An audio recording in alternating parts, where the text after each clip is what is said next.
I'm Manouk Akopyan. Thank you for tuning in, and thank you to our partners, personal injury attorney Nelson Gevorkyan.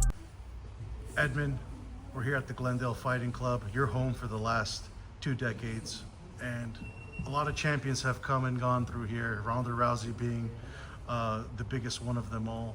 And now you're working with Melsik Baghdasaryan, getting ready for UFC Fight Night, February 22. Coming off of a 1-year layoff with the injury, but he's back, he's healthy, and he's getting ready for another big fight. How has camp been going for you guys? Great. Melsik, we've had some injuries, dealing with injuries. It's been a year. He hasn't been in the octagon, but, he's excited. We have a great fight in front of us.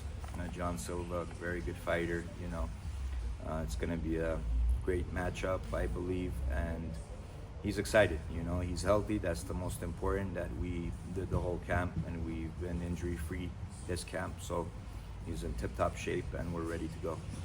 Yeah, he hasn't fought since July 2023. He's 3-1 in the UFC. Last fight, he beat Tucker Lutz, got back into the win column. Just how has the last year and a half been for him, for you guys, as he prepares for this fight?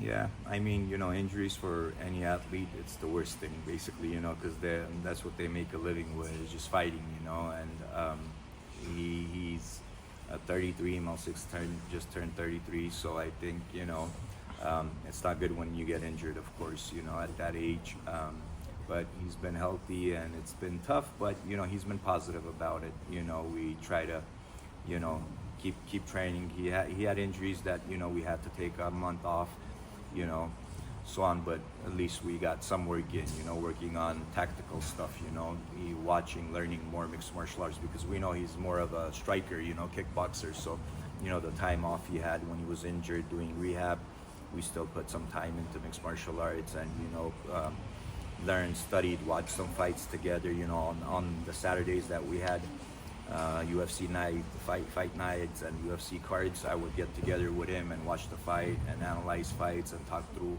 the fights, what's happening. I think that it's important when you transition from kickboxing to MMA to watch, also to learn. And he didn't do much of that, so this 1 year he's been watching a lot, and he says, now I understand it more. I'm like, yeah, you should be watching it, it's a different sport, it's not kickboxing.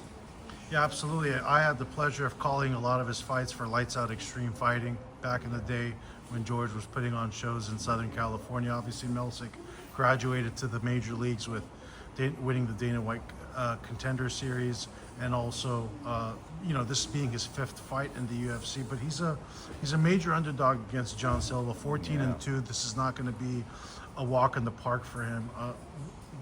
How is Silva? How have you guys been preparing for Silva, and what are some of the challenges you think he's going to present? Silva's a tough guy. We know that, and he's on a 3-fight winning streak in the UFC. He's been looking good. He took fights in there with a short notice, and he came out and he performed. So, I'm not going to give too much of the game plan out, but, Melsik's a great athlete. Melsik's, very strong, explosive, quick, powerful, can punch, could kick. And, I believe if Melsik shows up that day and does what he's supposed to do, we're going to get the victory. I knew that we're getting into this fight. I didn't think it would be that much of an underdog, You just told me that it's like 3-1 or whatever, minus 350 the line. But yeah, he's on a 3-fight winning streak. I think Melsik hasn't fought for a year, and people are looking at that. But end of the day, when that octagon closes, it's all about, the distance management and who does what they're supposed to do. Once you do what you're supposed to do, you could make a great fighter look like an average fighter. I believe in that, and styles make fights. And, I think Melsik has a great style to beat, somebody like John Silva. Yeah, and Silva, he's coming in at a minus 500 favorite, Melsik plus 350. And I think odds makers are probably looking at the fact that Silva still hasn't lost in the UFC. He hasn't lost in 6.5 years since 2018. So this is definitely going to be a hard fight. What does the perfect night look like for you guys, you think? What do you want to see from Melsik just getting off the layoff? Stopping him, of course. That's a perfect night, to finish the fight, stay clean and get out there hand raised. But, I know he's prepared for all 3 rounds because we've been sparring great, guys, and he's been sparring. He's done a lot of rounds. We've been sparring for the last 2 months nonstop, and we just finished sparring yesterday, Wednesday. We did another sparring session, so we're sparring until the last week of the fight. So we've had hundreds of rounds already in their sparring. We've started very early, so but he's ready to go. So a perfect night would be, of course, hand raised, but for me, a perfect night is knockout, and get that bonus. Why not? Absolutely. And, a lot of the big UFC stars, they still train at Glendale Fighting Club whenever Manouk Akopyan's in town. I know he comes in. You trained with him as well, too. Yes. I think him and Melsik have had some sparring throughout the years, too. How's that been? Very good. They spar, they help each other out. Arman's great. When Arman was fighting in Saudi, worked in our gym for a month and a half, 2 months during quarantine, they're great. They're respectful towards each other, and it's great having him in here also.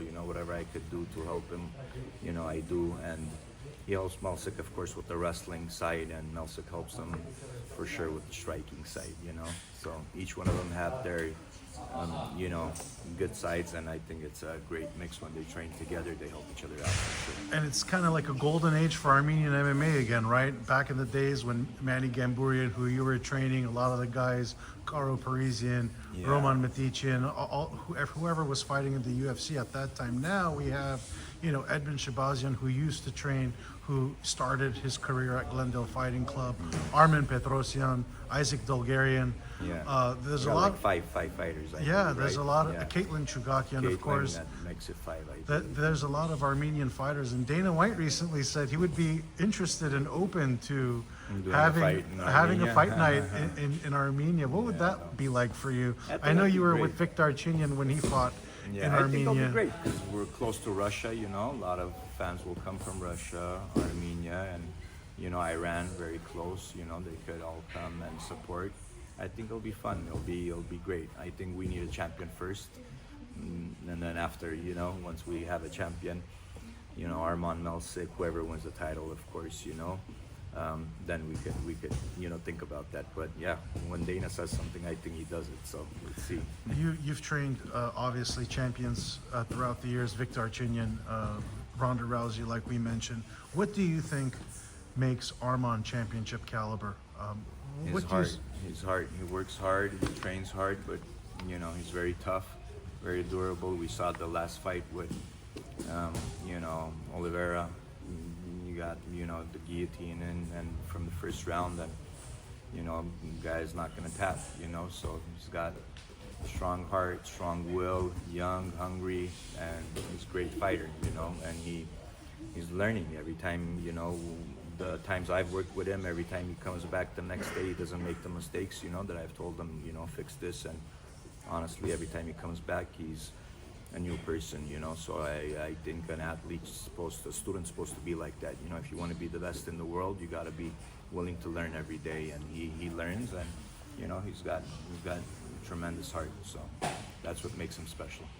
Obviously, unfortunate what happened to him. UFC 311 had to pull out from a back injury. It looks like he needs to get back in line for that title shot. Do you think that fight with Islam is going to happen eventually? And how do you see it going? What does Arman need to do to win? I think it should happen, because he does deserve it. But of course, it's Dana's call, and like Arman said, he respects what Dana, wants to do. And if he has to get another win, 1 or 2 wins before he fights for the title, that's fine. But yeah, I think that's a great fight. He was here. We saw how many Armenians were there to support the fight, and it was unfortunate that happened. But they still came, and watched Merab and all the other great fights that were on the card, and Islam also. And that's what I was telling a lot of the Armenians, that be a fight fan. Yes, Arman's not fighting. It's not, you guys were there to support him, but it's okay, support the whole event. And the more that we support events like this, we'll love the sport more. And then when the Armenians, of course, are on the card, we'll even have more fans, but you want to be a fight fan first, not only just because it's an Armenian fighter fighting. So then you'll understand the sport more, and you could support it more. But yeah, if I think that fight should happen. And when it happens, I think Arman was very well prepared. I mean, before he went out to Miami, I worked with him, and he was looking sharp, and I knew he was gonna have some stuff to surprise Islam. I believe that, and he was working on those stuff. So I think he said it too, that he has some surprising moves or whatever he has. He has a new trick or whatever, but honestly, he was working on things that I know it will work against Islam, if he fought that night. And you talk about support. Obviously, with Melsik's career, he's had the support of the Armenian community. Also, Ronda Rousey as well, too, being part of her management company. How has Ronda helped with the development just by being someone who has gone from basically all the way in the bottom as an unknown to one of the icons in the sport? Ronda helps a lot. She's always supported the Armenians supported her, and she supported the Armenians. We went back home in 2015 for the 100-year genocide, and that was great. And Ronda, I still talk to her, once a week, twice a week. When it's fight week, of course, we speak to her more. After the win, we call her. We try to not stress her out before and call her and tell her too much because she has a family, and so. But yeah, she always gives great advice, and Melsik speaks to her too, and she's always positive and says, I support what you guys want to do, so whatever decision the fighter makes, she's always supporting, the fighter. It's kind of like in boxing, right? With like Mayweather and De La Hoya, these icons who eventually go into managerial, promotional route. It's always great to have that. Absolutely. She's very smart, very experienced. She's been through it. She was the highest paid, female athlete, and not the female athlete, highest paid UFC athlete, so that helps, like the advice she gives and the things she knows, the things she's been through is a lot of help for us. It's been a few years already, she's moved on to WWE and moved on to motherhood, just became a mom again too. How do you remember those years with Ronda at the height when you guys were at the top of the sport and everything was great, and obviously it came to an end, but how do you remember those days now? It was amazing, all the fights, each one of them was unique in its way, but Brazil was very fun, all those kids and all the fans, all the females, males, everybody just during her open workout, how they would approach her and how much they loved her and how much she did for the sport. I think it was just amazing, and I saw that, firsthand, and I loved it, traveling to a country and having all those fans love you and support you is just amazing, So each fight was unique in its way, and she was amazing, of course. And obviously Dana White promoted and helped bring women's MMA to the forefront with the UFC. I know you guys had a lot of lunches along in Glendale together throughout the years. What was that like, just working with Dana, and now just continuing the relationship with the fighters you work with now? Yeah, amazing. Dana was always supportive, and Ronda was, a huge, big fighter in the UFC. Like a crossover star. Not only the UFC, but we had a great relationship, and it was fun times. And Dana was always supportive, and I can't remember a day that we had a difficult time working with the UFC or with Dana, and we had a lot of fun, always traveling and, eating, of course, when Dana would come here with Lorenzo, eating Rafi's and eating good Armenian food, and they love it, and I think we had a great run, so we had a lot of fun.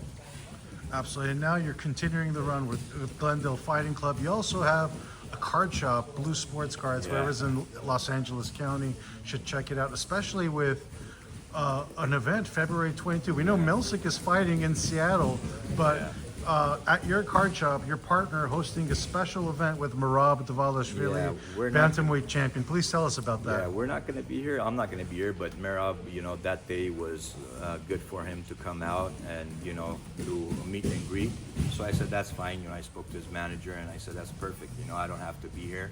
It's for the fans, of course. And so yeah, from 1 to 4 at Blue Sports Card, he's gonna do a signing, and so my partner will be there. I'll be at the fights with Melsik, but we did it 1 to 4 because he wants to watch the fights also. Merab said he wants to watch the UFC fights, so he'll have time to do that because Melsik's gonna be in the ring by 8, so it'll work out fine. And anybody that wants to come, and they could go down to Blue Sports Cards. I mean, on IG, Instagram, Merab posted it, and they could get the number and sign up and get a glove, PSA graded, and 11 by 14 picture of Merab, also PSA graded, authentication, and yeah, just fun stuff. You know, the kids from the gym are gonna support it and go and meet Merab, so it's good stuff. You mentioned a phone number. Do you want to say? I don't have the phone number, but it's on the Instagram. I don't remember it by heart. Yeah. Gotcha.